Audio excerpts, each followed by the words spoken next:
de Malek Benabi, on en a déjà parlé dans un précédent entretien. Et cette fois-ci, on va insister sur l'œuvre et l'actualité des principales idées qu'il a développées. Donc, il faut rappeler qu'il a vécu de 1905 à 1973 entre Tébessa, Constantine, Paris, Dreux, puis Le Caire, et puis retour à Alger. Mais il a écrit l'essentiel de son œuvre dans un petit village de l'Eure-et-Loire qui s'appelait Luacléré, à l'époque, qui est devenu Luré, dans la banlieue de Dreux. Et en 1952, il a adhéré au centre culturel islamique créé par une équipe autour de Hamidullah. Et on a retrouvé dans les archives le bulletin de son adhésion et de sa cotisation. Et à la rubrique nationalité, Hamidullah avait répondu musulman, parce qu'il était apatride, il refusait toute autre nationalité. Mais Malek Benabi a répondu à la question « Quelle est votre nationalité ?» Il a mis « colonisé ». C'est parce qu'il avait mis l'analyse du système colonial au centre de sa réflexion. Il avait évidemment dénoncé avec beaucoup de sévérité le système colonial qu'il a décrit comme étant le premier système totalitaire de l'histoire contemporaine, avant le communisme et avant le nazisme. Et c'est ce qui fait qu'il est encore actuel au moment où on hésite encore à qualifier le système colonial de manière impartiale, surtout après la loi du 23 février 2005, qui a, dont les auteurs avaient cru bon de souligner, je cite, les aspects positifs de la colonisation. C'est une manière de réhabiliter un système que Benabi avait, dès la Deuxième Guerre mondiale, la fin de la Deuxième Guerre mondiale, qualifié de premier système totalitaire. Et il a dit la Première Guerre mondiale aura été une étape pour l'Europe qu'il a mené du premier système totalitaire qu'est le colonialisme, à partir du XIXe siècle, vers le nazisme, qui est le comble et le summum du totalitarisme. Donc lui, il a dénoncé les trois systèmes totalitaires sans toutefois adhérer aux Saintes Alliances qui étaient esquissées à l'époque contre le communisme, parce qu'il considérait que le bloc communiste était l'allié objectif des pays colonisés, parce que son problème à lui, c'était la relation nord-sud et la crise coloniale. Et la crise coloniale, il l'explique par une crise interne de l'islam qu'il a résumée par le concept de colonisabilité qui lui a rapporté beaucoup de critiques de la part de gens qui l'avaient mal lu, en faisant croire que c'était une caution qu'il apportait au colonialisme et en faisant semblant de n'avoir pas lu les passages où il qualifie l'œuvre coloniale de sabotage de l'histoire. Et lui, qui était le spécialiste des cycles des civilisations, il dit mis entre les mains de l'Europe, le flambeau de la civilisation est devenu la torche incendiaire. Et donc il a continué jusqu'à la fin de sa vie d'étudier à la fois les crises internes de l'islam, puis la crise des relations internationales, en situant le nœud de ces crises au fond de la conscience de l'Europe, dans le cas de l'afro-asiatisme qu'il a écrit dans la foulée de la conférence de Bandung d'avril 1955, où il a été très enthousiasmé par cette perspective d'alliance des peuples du Sud pour régler leurs propres problèmes, et il considérait que cette alliance ne pouvait être durable que s'il y avait un projet culturel musulman qui aurait pu devenir le vis-à-vis de la non-violence prêchée par Gandhi en Inde. Et il était un des admirateurs de Gandhi, d'où la vanité des politistes islamisants qui n'ont pas hésité à le classer non seulement dans la mouvance de pensée des frères musulmans, mais comme étant, je cite, le maître à penser d'une génération d'activistes. C'est de la désinformation qui déshonore ces auteurs, qui se réclament de la fausse science, au vu de la citation de son nom dans le bulletin de l'Association des étudiants islamiques en France, dont on a surestimé le rôle.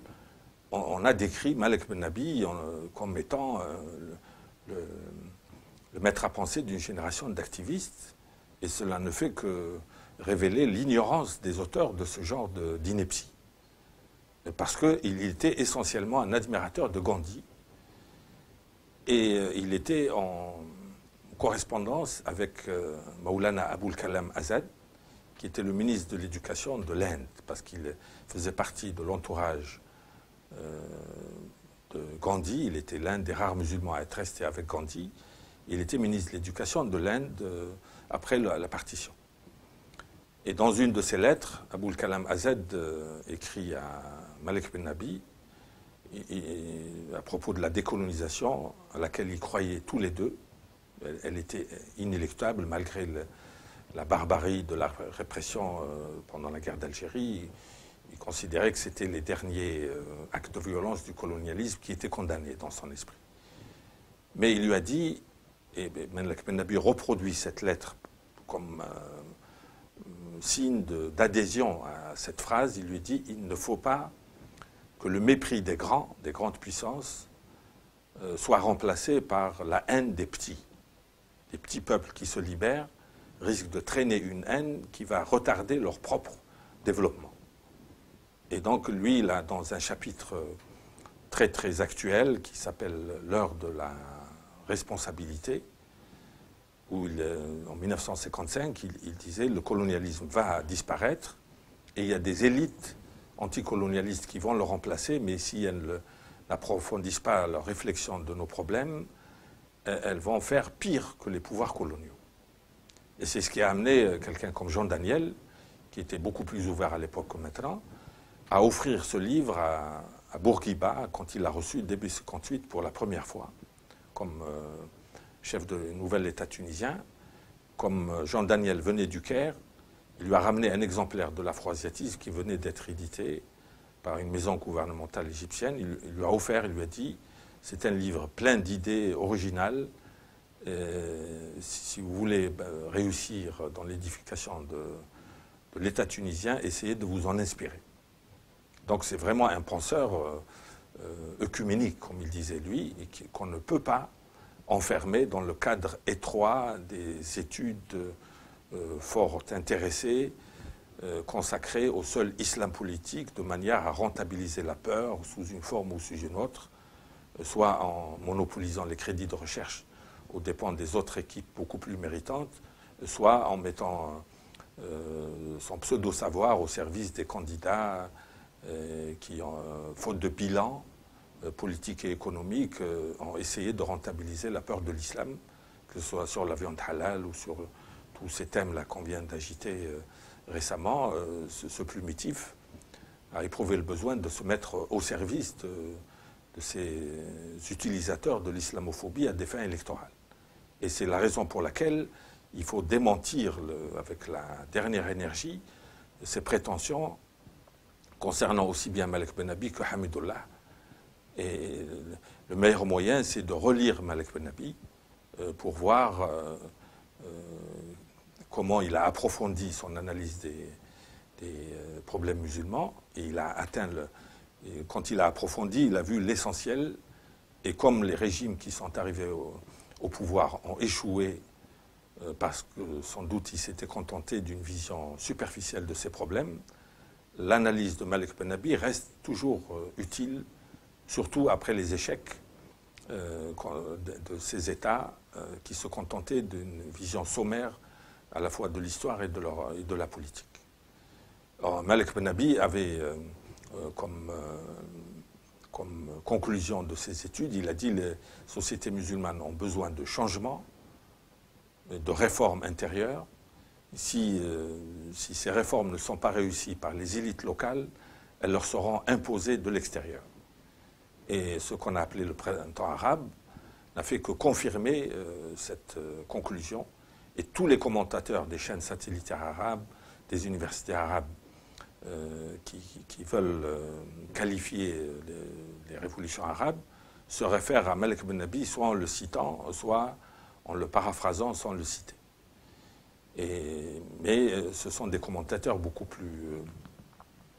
plus qualifiés qu'une catégorie de Benaboman, pour le paraphraser, lui, parce qu'il a parlé d'intellectoman, c'est les faux intellectuels.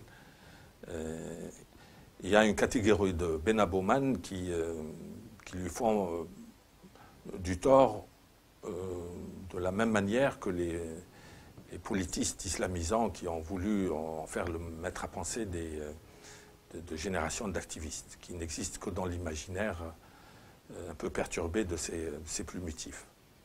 Et donc Malek Ben Nabi reste vraiment un des auteurs les plus lus et les plus admirés, avec Édouard Saïd dans tout le monde arabe et dans tout le monde musulman.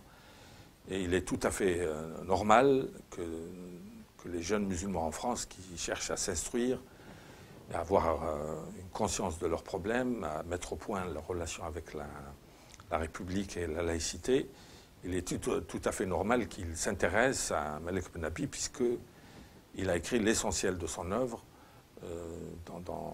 à 80 km de Paris, dans la vallée de Chérisy, dans cette campagne qui lui était très chère pour le calme, pour l'inspiration qu'il épuisait. Et donc il était très conscient de l'installation définitive des communautés musulmanes en Europe, à partir de 1951-52. Et dans un inédit, il prévoit un plan un plan d'action culturelle pour l'insertion harmonieuse de ces communautés musulmanes en dehors des foyers traditionnels de l'islam. Et c'est à ce titre que, comme Hamidullah, il mérite d'être relu par les gens qui sont à la recherche du vrai savoir et non pas des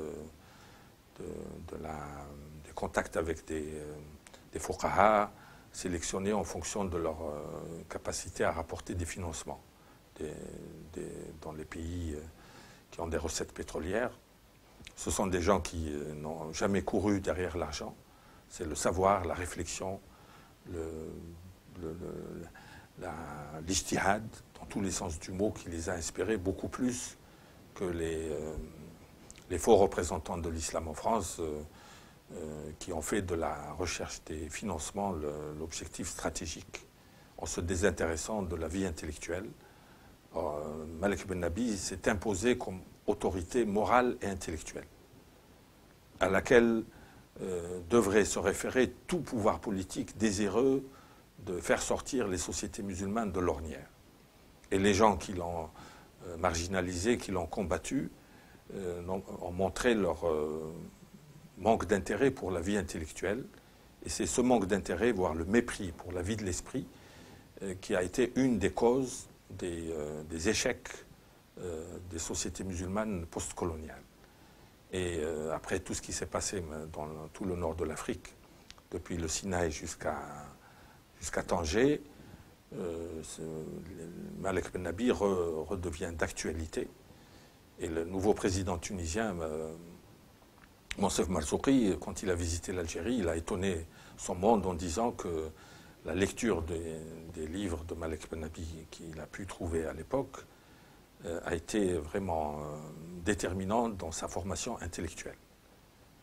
Et parce qu'il a écrit, lui, en se conformant à la phrase célèbre d'Henri Bergson, il a dit « il faut penser en homme d'action et agir en homme de pensée ».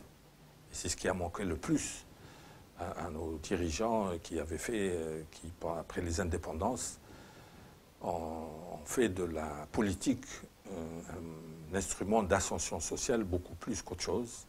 C'est pour avoir méprisé la vie de l'esprit qu'ils ont conduit leur société et leur peuple dans les impasses. Et quiconque veut avancer aura intérêt à méditer encore l'œuvre de Malek Ben Nabi qui reste toujours actuelle.